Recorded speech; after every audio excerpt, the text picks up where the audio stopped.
ఉత్తరప్రదేశ్లో గత 2 దఫాల లోక్సభ ఎన్నికల్లో మెజార్టీ స్థానాలు గెలిచిన భాజపా ఈ ఎన్నికల్లో మాత్రం గణనీయమైన స్థాయిలో స్థానాలను కోల్పోయింది. ముఖ్యంగా అయోధ్య నగరం ఉన్న ఫైజాబాద్ లోక్సభ నియోజకవర్గంలో ఓడిపోవడం దేశవ్యాప్తంగా చర్చనీయాంశమైంది. హిందువుల చిరకాల కోరిక అయిన రామమందిర నిర్మాణం పూర్తి చేసినా కాషాయ పార్టీకి ఆదరణ దక్కకపోవడం ఆసక్తికరంగా మారింది. అయోధ్య నగరం ఉన్న ఫైజాబాద్ లోక్సభ నియోజకవర్గంలో భాజపా ఓడిపోవడానికి 2 కారణాలను రాజకీయ విశ్లేషకులు ఎత్తిచూపుతున్నారు. ఆ కారణాలేంటో ఈ కథనంలో తెలుసుకుందాం.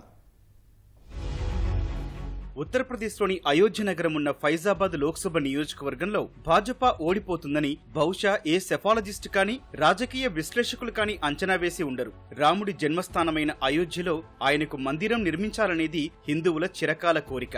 భాజపా దాన్ని పూర్తి చేసింది. అయినా భాజపా తరపున పోటీ చేసిన లల్లూ సింగ్ ఓడిపోయారు. ఆయనపై సమాజ్వాదీ పార్టీకి చెందిన దళిత నేత అవధేష్ ప్రసాద్ 54,567 ఓట్ల మెజారిటీతో గెలిచారు. భాజపా ఓడిపోవడానికి రాజకీయ విశ్లేషకులు ప్రధానంగా 2 కారణాలను ఎత్తిచూపుతున్నారు. రామమందిరానికి దారితీసే రామ్ పాత్ కోసం సేకరించిన భూములకు సరైన పరిహారం ఇవ్వకపోవడం మొదటి కారణంగా చెబుతున్నారు. ఇది భాజపాపై వ్యతిరేకతను పెంచిందని అభిప్రాయపడుతున్నారు. కొత్త రాజ్యాంగాన్ని రూపొందించాలంటే మోదీ ప్రభుత్వానికి సాధారణ మెజారిటీ సరిపోదని 400 స్థానాలు ఇవ్వాలని ప్రచారంలో భాగంగా భాజపా అభ్యర్థి లల్లూ సింగ్ చేసిన వ్యాఖ్యలు ఓబీసీ, దళితులు, ముస్లిం వర్గాలకు రుచించలేదని రాజకీయ విశ్లేషకులు అభిప్రాయపడ్డారు. డాక్టర్ బాబాసాహెబ్ అంబేద్కర్ మళ్లీ తిరిగొచ్చినా రిజర్వేషన్లు తొలగించలేరని ఓ పక్క ప్రధాని నరేంద్ర మోదీ ఓటర్లకు వివరించే ప్రయత్నం చేస్తుండగా అందుకు విరుద్ధంగా భాజపా అభ్యర్థి లల్లూ సింగ్ ప్రచారం చేశారు. ఆయన చెప్పిన సందర్భం కూడా దళితులు, ఓబీసీ వర్గాల వారికి అనుమానం వచ్చేలా చేసింది. అంబేద్కర్ జయంతి రోజునే లల్లూ సింగ్ రాజ్యాంగాన్ని మారుస్తామని చెప్పడం ఫైజాబాద్ లోక్సభ నియోజకవర్గ ఓటర్లలో 22% ఉన్న ఓబీసీలు, 21% ఉన్న దళితులు, 19% ఉన్న ముస్లింలకు రుచించలేదని రాజకీయ విశ్లేషకులు అభిప్రాయపడ్డారు. అటు ఇండీ కూటమి కూడా లల్లూ సింగ్ చేసిన వ్యాఖ్యలను క్షేత్రస్థాయికి తీసుకెళ్లింది. దీంతో లల్లూ సింగ్ తన వ్యాఖ్యలను వెనక్కి తీసుకున్నారు. రాజ్యాంగ సవరణల గురించే తాను మాట్లాడానని, మారుస్తామని చెప్పలేదని లల్లూ సింగ్ వివరించినా అయోధ్య ఓటర్లు నమ్మలేదు.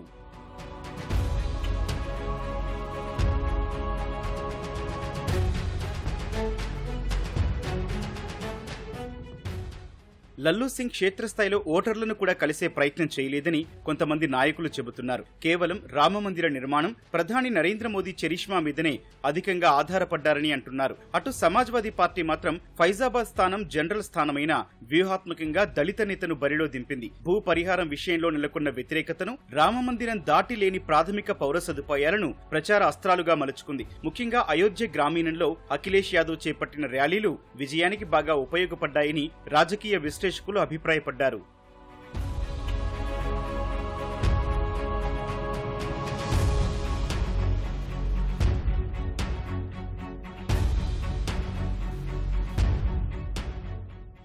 అయోధ్య ప్రజలకు భాజపా అన్యాయం చేసిందని ఎస్పీ అధినేత అఖిలేష్ యాదవ్ అన్నారు. రామమందిర అభివృద్ధి పనులకు వారి భూములు తీసుకుని మార్కెట్ ధరల ప్రకారం పరిహారం ఇవ్వలేదని తెలిపారు. అయోధ్య ప్రజలపై తప్పుడు కేసులు బనాయించి బలవంతంగా భూములు లాక్కున్నారని ఆరోపించారు. దేవాలయ అభివృద్ధి పనుల కోసం పేద ప్రజలను పనంగా పెట్టారని విమర్శించారు. అందుకే అయోధ్యతో పాటు చుట్టుపక్కల ప్రజలు భాజపాకు వ్యతిరేకంగా ఓటు వేశారని అఖిలేష్ యాదవ్ పేర్కొన్నారు.